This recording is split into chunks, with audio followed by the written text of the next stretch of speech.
मैं एक बिना नाम की सुंदर सी लड़की से प्यार करने लगा हूँ, जो मेरे बगल वाले घर में रहती है, हमेशा अपनी विंडो पे। और इस कैमरे से जो मुझे मेरे डैड ने दी थी, इससे मैं उसकी दुनिया हमेशा कैद करता हूँ। तो मांगा की स्टार्ट होती है एक लड़के से जिसका नाम शिशिरो साकाकी है, जो 20 साल का है और वो एक नॉर्मल सी ज़िंदगी जीता है अपनी यूनिवर्सिटी लाइफ टोक्यो के एक छोटे से कोने में। अपने पेरेंट्स के वेल्थ का यूज़ करके उसके पेरेंट एक फ़ोटो स्टूडियो चलाते हैं, जिसकी वजह से वर्क की तो उसे कभी कमी ही नहीं हुई। उसे पैसों की कमी कभी महसूस नहीं हुई। एक दिन जब मैं अपनी यूनिवर्सिटी के लेक्चर्स कंप्लीट करके वापस आ रहा था, मैं अपने घर के रास्ते में जा रहा था जब मुझे अपने लैंडलॉर्ड रास्ते में मिले, जिससे मैंने कुछ बातें की। एंड उसी दिन मैं पहली बार उससे मिला था, उस सुंदर ब्यूटी से जो लैंडलॉर्ड के साथ जा रही थी। वो चमकदार आंखें, वो चुपचाप से मेरे दिल को चीर चुकी थी। एक दिन जब वो सो रहा था, उसके बिल्डिंग के बगल में उसके लैंडलॉर्ड का भी रेसिडेंस है। उसके सेकंड फ्लोर का विंडो बिल्कुल उसके सामने ही था। मुझे भरोसा था कि वो जगह पूरी तरह से खाली है, लेकिन उस दिन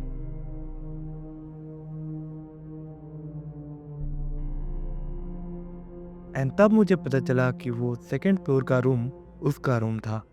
एंड फिर मुझे एक इरेजिस्टिबल अर्क होती है कि उस ब्यूटी को अपने पिक्चर्स में कैद करने की। बार बार मैं उस शटर को क्लिक करता रहा, जैसे मुझे विश्वास था कि वो मुझे नहीं देख सकती। एक दिन जब मैं रास्ते से जा रहा था, मुझे वो दिखी फिर से। एंड मैं फिर से उस मोमेंट को कैप्चर करने लगा अपने कैमरा में। उस छोटे से रूम के क्लोजेट में मैंने अपना डार्क रूम बना लिया था, जहाँ मैं हर रात उन पिक्चर्स को डेवलप करता रहता। कितनी सुंदर है, तुम अब मेरे हाथों में हो। अब उसके बिना जीना ऐसा हो चुका था कि मैं सोच भी नहीं सकता ऐसा। इसी तरह 3 महीने बीत जाते हैं और अचानक से वो गायब हो जाती है। समर चला जाता है और मैं बस इसी तरह उस खाली जगह में घूरता रहता था। मेरे सपनों में वो आती थी, जहाँ मैं उसकी पिक्चर्स लेता था।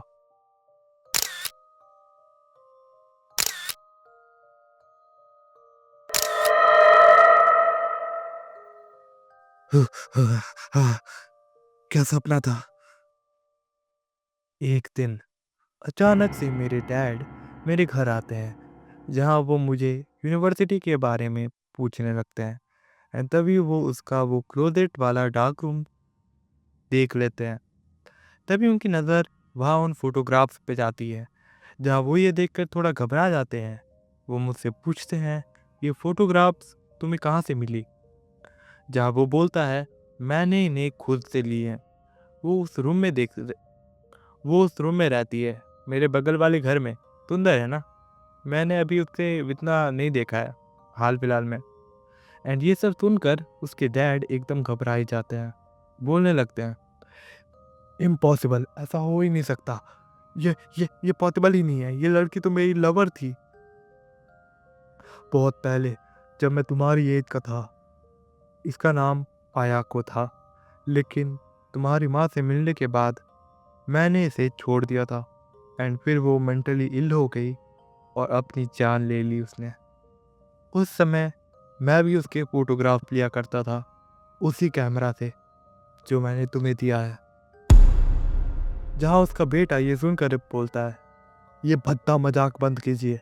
एंड तभी उसके डैड उस विंडो में देखते हैं कुछ।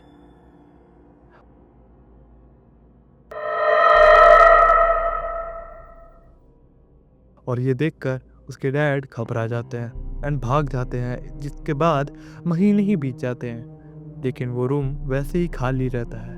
वो अपने लैंडलॉर्ड से भी पता करता है, लेकिन वो लैंडलॉर्ड बोलता है कि वो रूम तो हमेशा से खाली ही था। और मैं अपनी बोरिंग सी लाइफ में वापस आ जाता हूँ। लेकिन मेरे लिए ये सब मानना कि ये सिर्फ एक हेलुसिनेशन था, बिल्कुल हार्ड था। मैं ऐसा मान ही नहीं सकता था कि वो एग्जिस्ट नहीं करती। वो पक्का एग्जिस्ट करती थी। एंड मैं उसे हमेशा प्यार करता रहूंगा, हमेशा।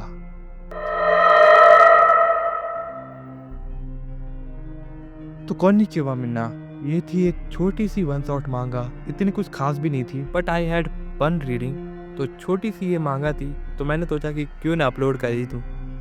एंड यस, वीडियो पसंद आई तो लाइक कर दो, सब्सक्राइब कर लो, एंड अगर न्यू हो तो मेरे और भी वीडियो चेकआउट करो, बहुत अच्छे हैं। एंड हाँ, मैं फिर मिलूँगा जल्दी। Sayonara. No! No! No! No! Oh God! Oh God! Oh!